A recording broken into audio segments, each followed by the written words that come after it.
Bismillahirrahmanirrahim. Assalamu alaikum, my dear fellows. My today's topic is classroom rules. Classroom rules plays vital role for making effective classroom management. अगर आप अपनी classroom management को बेहतरीन बनाना चाहती हैं ताकि आपके बच्चे आपके लेसन को अच्छे से अंडरस्टैंड कर सकें, तो उसके लिए आपको क्लासरूम रूल्स बनाने होंगे। आपने ऑब्ज़र्व किया होगा कि कुछ टीचर्स के क्लासरूम में बहुत डिसिप्लिन होता है और कुछ टीचर्स के क्लासरूम में डिसिप्लिन नहीं होता। उसकी क्या वजह है? उसकी वजह ये है कि बच्चे टीचर्स के रूल्स एंड रेगुलेशंस के मुताबिक चलते हैं। वो ये देखते हैं कि कौन सी टीचर किस चीज़ पर फोकस करती हैं, तो वो उसी के मुताबिक अमल करते हैं, बिहेव करते हैं।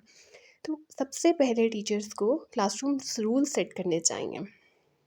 क्लासरूम रूल बनाकर आप अपने क्लासरूम्स में डिस्प्ले करें, बच्चों को अच्छे से समझाएं और फिर फर्म रहें उस पर। और उन रूल्स को फॉलो करने में आपने फिर रिलैक्स नहीं होना।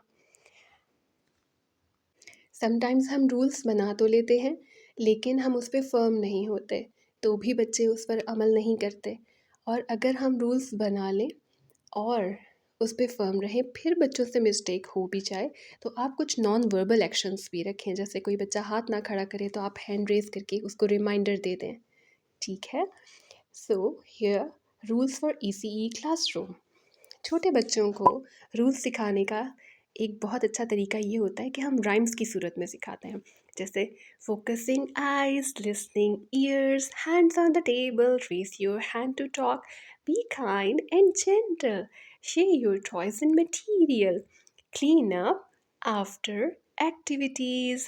अब लिसनिंग फोकसिंग आइज़ में आप आइज़ का एक्शन, लिसनिंग ईयर्स में आप ईयर्स को फोकस करने वाला एक्शन करेंगी, हैंड्स ऑन द टेबल पे हैंड्स ऑन द टेबल का एक्शन करेंगी। तो बच्चे आप राइम्स के अंदाज में और आपके एक्शन से सीखते हैं। तो आपने बच्चों को हर काम करवाने से पहले ये रूल्स को रिमाइंड करवाना है। Classroom rules for primary section. Rule number 1, be on time and ready to learn. वक्त की पाबंदी करें और पढ़ने के लिए तैयार रहें। जो बच्चे वक्त पर आते हैं और वक्त को फॉलो करते हैं वो ज़्यादा अच्छे से सीखते हैं।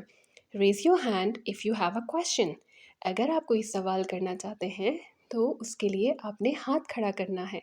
हाथ खड़ा किए बगैर आप बात नहीं करेंगे। Listen when someone is speaking.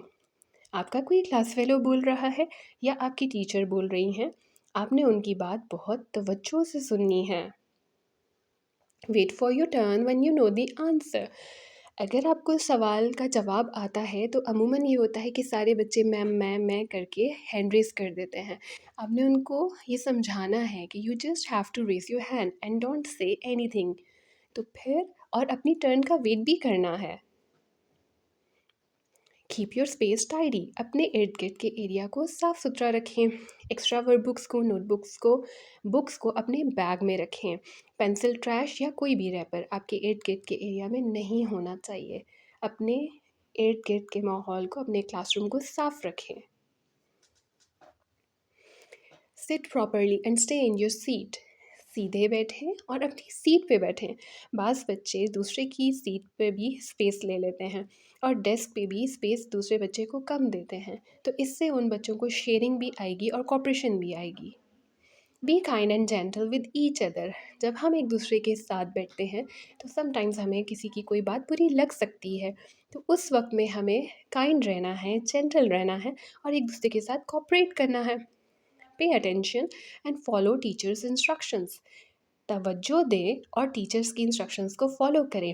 आप बच्चों को बताएं कि जो बच्चे अपनी टीचर्स की बात को गौर से सुनते हैं वो ज़्यादा सीखते हैं।